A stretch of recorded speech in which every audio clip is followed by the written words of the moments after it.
Dicen que en la Chapada Dos Veadeiros, cuando la niebla baja sin aviso, el silencio se vuelve espeso, como si el aire mismo observara. Aquella mañana 4 senderistas comenzaron lo que sería una caminata sencilla por el valle del río Preto. El sol brillaba alto, los cristales de cuarzo reflejaban destellos dorados en las piedras, y el grupo avanzaba confiado, riendo entre cascadas y cañones. Nadie imaginaba que ese paisaje paradisíaco, en cuestión de horas, se transformaría en un laberinto imposible de escapar. Los locales lo advierten. La niebla aquí no es normal. Respira, se mueve, y cuando la ves, ya es tarde. 3 días después, los rescatistas solo encontraron mochilas húmedas, huellas que terminaban de golpe y una grabación incompleta en un teléfono destruido. La última imagen mostraba una figura difusa, envuelta en vapor, avanzando hacia la luz. Pero ninguno de ellos volvió jamás. Eran 4 amigos de Goiânia, apasionados por la naturaleza y la fotografía. Camila, la más joven del grupo, estudiaba biología y soñaba con documentar especies endémicas del Cerrado. Lucas, su pareja, era ingeniero y aficionado al senderismo extremo. Era él quien planeaba cada ruta con precisión militar. Los acompañaban Mariana, periodista, y Tiago, un guía experimentado que conocía cada sendero de la Chapada. El día 7 de junio de 2022 partieron rumbo a la región del Valle da Lua, un lugar famoso por sus formaciones rocosas talladas por el agua y el viento. Avisaron a sus familias que regresarían al anochecer, pues la caminata no superaba las 6 horas. Sin embargo, algo cambió al mediodía. Una neblina densa, fría y completamente fuera de estación comenzó a descender desde los cañones, envolviendo todo en cuestión de minutos. Según los registros meteorológicos, aquel día no estaba pronosticada ninguna formación de niebla. A partir de ese momento las comunicaciones se cortaron y el silencio comenzó. Las últimas señales del grupo quedaron registradas a las 13 horas y 42 minutos. En el audio recuperado del teléfono de Mariana se escuchan risas, pasos sobre hojas secas y luego un murmullo distante como un susurro que el viento arrastra desde el fondo del valle. ¿Escucharon eso?, pregunta la voz de Camila. Segundos después, un silencio absoluto. La grabación termina ahí. Cuando los equipos de rescate fueron alertados al amanecer del día siguiente, encontraron el vehículo del grupo estacionado junto a la entrada del sendero, con las llaves aún dentro. No había señales de violencia ni rastros de huida, solo las mochilas dispersas y marcas de pisadas que se desvanecían a pocos metros del río. Los perros rastreadores se detuvieron en seco, confundidos, girando en círculos como si hubieran perdido el olor de repente. Los lugareños, al ver la escena, no dudaron. La niebla los tragó, murmuraron. Para ellos esa neblina no era un fenómeno natural, era una frontera, un límite que nadie debía cruzar. Durante los primeros días de búsqueda, más de 40 voluntarios, bomberos y guías locales recorrieron cada rincón de la Chapada. Utilizaron drones, perros especializados y mapas topográficos digitales. Pero la niebla aparecía sin patrón alguno.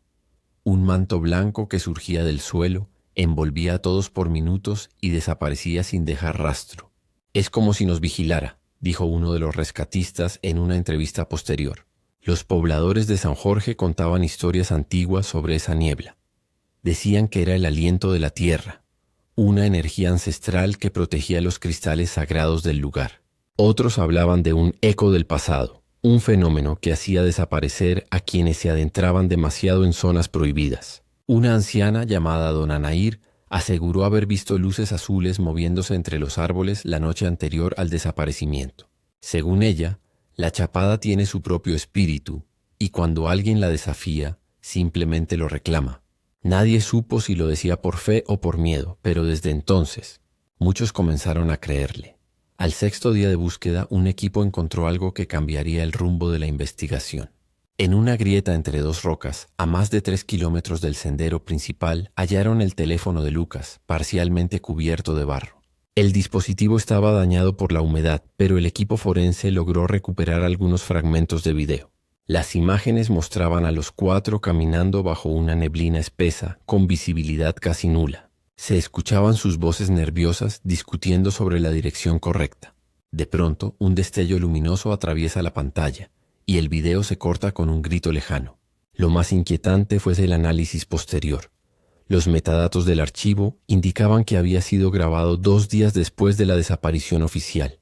Nadie podía explicar cómo era posible. Además, la ubicación GPS mostraba coordenadas que no coincidían con ninguna zona accesible de la Chapada, como si hubiesen estado en otro lugar, un lugar que no figura en ningún mapa. Las familias de los senderistas llegaron a Alto Paraíso desesperadas. Durante días acamparon cerca del puesto de comando de rescate, exigiendo respuestas. La madre de Camila, con los ojos rojos de tanto llorar, decía a los periodistas: «Mi hija conocía esa montaña. No se perdería así, no sin dejar rastro». La policía insistía en que todo se trataba de una confusión meteorológica, pérdida de orientación, hipotermia, pánico, pero los locales no lo creían. Algunos guías veteranos afirmaban que habían escuchado sonidos metálicos entre la niebla como campanas o cadenas arrastrándose. Otros decían haber visto sombras humanas moviéndose en dirección contraria a la brisa. En redes sociales comenzaron a circular teorías: portales energéticos, interferencias magnéticas, incluso experimentos secretos. Pero lo más perturbador fue un informe no oficial filtrado por un rescatista. Mencionaba que el dron del equipo detectó figuras térmicas a unos metros del grupo de búsqueda, figuras que desaparecieron en cuestión de segundos, justo antes de que la niebla volviera a cubrirlo todo. Una semana después, cuando la operación oficial fue suspendida, Tiago, el guía que había acompañado al grupo, decidió volver por su cuenta. Decía no poder dormir, que cada noche escuchaba en sueños la voz de Camila llamándolo desde el valle. Llevaba consigo una cámara pequeña, una linterna y una brújula. A las 19:20 envió un mensaje de voz a un amigo: «La niebla está aquí otra vez, pero no hace frío. Es como si respirara». Fue lo último que se supo de él. Al día siguiente, su motocicleta fue encontrada junto al mismo punto donde el vehículo del grupo había estado estacionado. No había señales de lucha ni rastros de animales. Solo la cámara colocada cuidadosamente sobre una piedra apuntando hacia el bosque. En la grabación se veía la niebla avanzar lentamente, mientras una silueta humana aparecía entre los árboles, inmóvil. El audio final, antes de que la imagen se distorsionara por completo, fue un susurro apenas audible: «No vengan, no es lo que parece». 3 semanas después, la búsqueda fue oficialmente cancelada. La policía concluyó que los senderistas y Tiago probablemente cayeron en alguna caverna oculta o fueron arrastrados por una corriente subterránea. Sin embargo, ningún cuerpo, prenda o resto fue encontrado. Los informes finales fueron sellados y clasificados como caso cerrado por desaparición en área natural. Pero en San Jorge nadie creyó esa versión. Los lugareños aseguran que desde aquella fecha la niebla aparece con más frecuencia y que en las madrugadas se escuchan voces, risas lejanas y pasos que se apagan de golpe. Algunos visitantes afirman haber visto figuras caminando entre la bruma, como si buscaran una salida que ya no existe. A pesar de los avisos, cada año nuevos exploradores llegan atraídos por el misterio y la Chapada silenciosa los observa.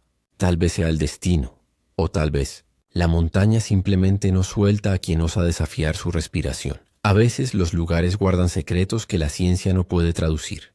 En la Chapada Dos Veadeiros, la naturaleza parece tener memoria. Una memoria que selecciona, que protege, que reclama. Los viejos del lugar dicen que el valle no se traga a nadie, solo los devuelve al silencio. Y tal vez sea eso lo que queda: silencio. Un silencio que no es ausencia, sino presencia. La sensación de que algo o alguien sigue ahí, esperando ser encontrado. Hoy las familias de Camila, Lucas, Mariana y Tiago aún dejan flores secas en la entrada del sendero, mirando hacia la niebla que se forma al amanecer. Dicen que por un instante el aire se vuelve más cálido, como si el valle respirara junto a ellos, y entonces entiendes que hay misterios que no están hechos para resolverse, sino para recordarnos lo frágil que somos frente a lo desconocido, porque a veces la montaña no se lleva cuerpos, se lleva historias. Cuando la niebla cubre el valle y el sol se apaga detrás de los cristales, el silencio se hace absoluto. No hay pájaros, ni viento, ni insectos, solo un zumbido leve, casi imperceptible, que vibra en los oídos. Algunos dicen que es el eco del agua bajo la tierra, otros el recuerdo de quienes se perdieron buscándose a sí mismos. Pero nadie puede negar que la Chapada Dos Veadeiros tiene una energía distinta, una frontera invisible entre lo real y lo imposible. Cada piedra, cada árbol parece observarte, como si midiera tus pasos antes de permitirte seguir. Quienes han regresado de allí dicen lo mismo: no fuimos los mismos después. Y tal vez ese sea el verdadero misterio. no lo que se perdió en la niebla, sino lo que la niebla deja dentro de quien la mira, porque en el corazón de Sudamérica, entre montañas y abismos, hay lugares donde el tiempo se detiene y donde las huellas humanas se desvanecen, sin dejar rastro.